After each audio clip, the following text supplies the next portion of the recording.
Welcome to oxygen. আজকের grammar ক্লাসে বরাবরের মতোই আমি জোবায়ের স্যার আছি তোমাদের সাথে। গত ক্লাসে আমরা ডিগ্রি চেঞ্জের একেবারে বেসিক নিয়মগুলো নিয়ে তোমাদের সাথে কথা বলেছিলাম। তো আজকের ক্লাসে আমরা ডিগ্রির পরবর্তী টপিকগুলো নিয়ে আলোচনা করব। মূলত আজকে আমরা ডিগ্রি চেঞ্জ করা শিখব। আজকে আমরা ডিগ্রি চেঞ্জের প্রথম যে পার্টটা অর্থাৎ সুপারলেটিভ ডিগ্রি থেকে পজিটিভ ডিগ্রিতে চেঞ্জ করা শিখব। তো গত ভিডিওতে আমি তোমাদেরকে বলেছিলাম কিভাবে সুপারলেটিভ ডিগ্রি চিনতে হয়। আমরা বলেছিলাম যে সাধারণত কোনো একটা অ্যাডজেক্টিভের শেষে যদি ইএসটি থাকে অথবা যদি অ্যাডজেক্টিভের আগে মোস্ট থাকে তাহলে আমরা ধরে নেব সেটা সুপারলেটিভ ডিগ্রি।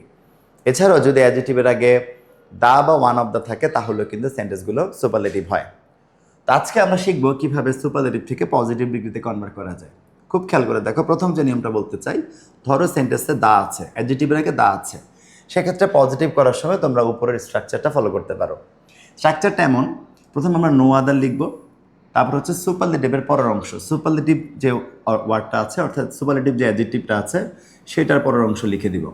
তারপর আমরা অ্যাজ ইউজুয়াল ভার্ব বসাবো, তারপরে অ্যাজ, তারপরে পজিটিভ ডিগ্রি লিখবো, সুপারলেটিভ ডিগ্রিটাকে পজিটিভে কনভার্ট করব, তারপরে আবার অ্যাজ এবং সবশেষে সাবজেক্ট। তো একটা এক্সাম্পলতে বোঝা যাক, যেমন লেখা আছে the Padma is the largest river in Bangladesh. এই সেন্টেন্সটা যে সুপারলেটিভ তাতে কোনো সন্দেহ নেই, কারণ এখানে লার্জেস্ট কথাটা আছে অর্থাৎ অ্যাডজেক্টিভের সাথে ইএসটি দেখা যাচ্ছে। একইভাবে দেখো অ্যাডজেক্টিভের এখানে দা আছে, তো আমরা জানি কোনো সেন্টেন্সে দা থাকলে সুপারলেটিভ করার সময় আমাদের লিখতে হবে নো আদার। প্রথমে লিখবো আমরা নো আদার। এবার সুপারলেটিভের পরের অংশ, সুপারলেটিভ যদি হয় লার্জেস্ট, তার পরের অংশ হচ্ছে রিভার ইন বাংলাদেশ, এই পুরোটা আমরা লিখে দিব no other river in Bangladesh. এরপর যথারীতি ভার্ব আসবে, ভার্ব হচ্ছে ইজ, তারপর হয়ে যাবে অ্যাজ। সুপারলেটিভের পজিটিভ, লার্জেস্টের পজিটিভ হবে large, no other river in Bangladesh is as large as, subject হচ্ছে দ্য পদ্মা। এই হচ্ছে মূলত আমাদের pattern, no other river in Bangladesh is as large as the Padma. আচ্ছা, এখানে একটা কথা মনে রাখা জরুরি, যদি কোনো সুপারলেটিভ সেন্টেন্সে অফল থাকে, যদি অফল বা অফেনি থাকে তাহলে পজিটিভ করার সময় এগুলোকে বাদ দিতে হয়। অফল বা অফেনি থাকলে এগুলো বাদ হয়ে যাবে। খুব খেয়াল করে দেখো, একটা এক্সাম্পল দিয়ে ব্যাখ্যা করি। The rose is the finest of all flowers. এখানে ফাইনেস্ট সুপারলেটিভ ডিগ্রি, কারণ অ্যাডজেক্টিভের শেষে ইএসটি আছে, তাছাড়া অ্যাডজেক্টিভের আগে দা আছে, দ্য ফাইনেস্ট। তো এক্ষেত্রে আবার একটা জিনিস নোটিস করতে হবে, এই সেন্টেন্সে কিন্তু অফল দেখা যাচ্ছে। তো আমরা কীভাবে করতে পারি? প্রথমে যেহেতু দা আছে, দা যুক্ত সুপারলেটিভকে পজিটিভ করার সময় আমরা প্রথমে লিখবো নো আদার। এরপর হচ্ছে সুপারলেটিভের পরের অংশ, সুপারলেটিভ হচ্ছে ফাইনেস্ট, তার পরের অংশ হচ্ছে অফ অল ফ্লাওয়ার্স। কিন্তু আমরা আগেই বলেছি অফল থাকলে অফলটা বাদ যাবে। যদি অফল আমরা বাদ দিই তাহলে থাকে ফ্লাওয়ার্স, অফল বাদ দিলে নাউনটা সিঙ্গুলার হয়ে যাবে, ফ্লাওয়ার্সের জায়গায় হয়ে যাবে flower, no other flower. Verb আছে অ্যাজ ইউজুয়াল ইজ, তারপর হবে অ্যাজ, পজিটিভে হয়ে যাবে ফাইন, তারপর হচ্ছে অ্যাজ, সাবজেক্ট হচ্ছে the rose. No other river is, no other flower is as fine as the rose.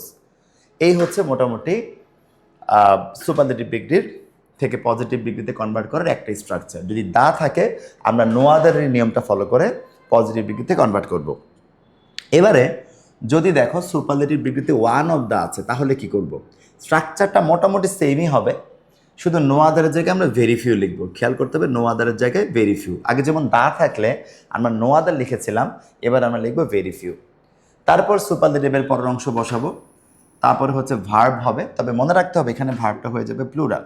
Plural মানে যদি কোশ্চেনে ইজ থাকে সে ইজটা হয়ে যাবে আর, আর হবে বেসিক্যালি, এখানে আর তোমরা বুঝে নিও, ওকে। আর যদি কোশ্চেনে হ্যাজ থাকে তাহলে সেটা হয়ে যাবে হ্যাভ। আমি একটু ঠিক করে নিচ্ছি, ইজ থাকলে হয়ে যাবে আর, এটা মাথায় রাখতে হবে, ইজ থাকলে হবে আর, আর যদি কোনো কারণে ওয়াজ থাকে সেটা হয়ে যাবে ওয়্যার। একটু বানানটা ভুল আসতেছে, তোমরা একটু বুঝে নিও, ওয়াজ থাকলে হয়ে যাবে ওয়্যার, ওকে। আচ্ছা, সেম একইভাবে যদি হ্যাজ থাকে সেটা হয়ে যাবে হ্যাভ, ভার্বটা প্লুরাল ফর্মে হয়ে যাবে। এখন আমরা একটু এক্সাম্পলতে ব্যাখ্যা করব। প্রথমে আমি আবার স্ট্রাকচারটা বলি, যদি নো আদার থাকে আমরা ভেরি ফিউ লিখবো, সুপারলেটিভের পরের অংশ বসবে, দেন ভার্বটা প্লুরাল হয়ে যাবে, তার মানে ইজ থাকলে আর হয়ে যাবে, ওয়াজ থাকলে ওয়্যার হয়ে যাবে। তারপর অ্যাজ, পজিটিভ ডিগ্রি হবে অ্যাজ সাবজেক্ট। মোটামুটি আগের স্ট্রাকচারের মতোই, শুধু পার্থক্যটা কোথায়? ওয়ান অফ দ্যার বেলায় আমরা নো আদার লিখবো না, আমরা ভেরি ফিউ লিখবো, আর ভার্বটাকে আমরা প্লুরাল করে ফেলবো, অর্থাৎ ইজ থাকলে আর লিখবো, ওয়াজ থাকলে ওয়ার লিখবো। তো দেখো লেখা আছে Bhutan is one of the smallest countries in the world. One of the smallest countries, এখানে ওয়ান অফ দ্য আছে, স্মলেস্ট সুপারলেটিভ ইএসটি যুক্ত করা আছে। তো অ্যাজ ইউজুয়াল যেহেতু ওয়ান অফ দ্য আছে আমরা ভেরি ফিউ লিখবো।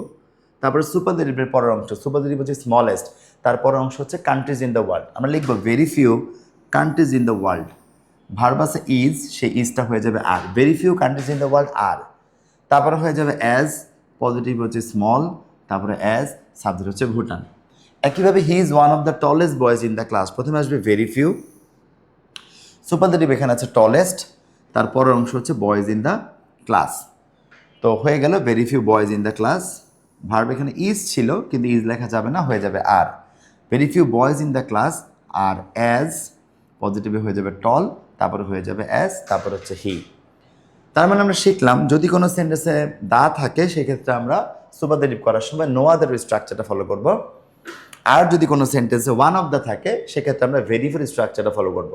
তবে ভেরি ফিউ লেখার সময় মনে রাখতে হবে ভার্বটা সবসময় প্লুরাল হয়ে যাবে। আশা করি এই পার্টটা তোমরা বুঝতে পেরেছ। আমরা পরবর্তী ভিডিওতে ডিগ্রির আরেকটা পার্ট নিয়ে তোমাদের সাথে কথা বলবো। ততক্ষণ পর্যন্ত আমাদের সাথেই থাকো।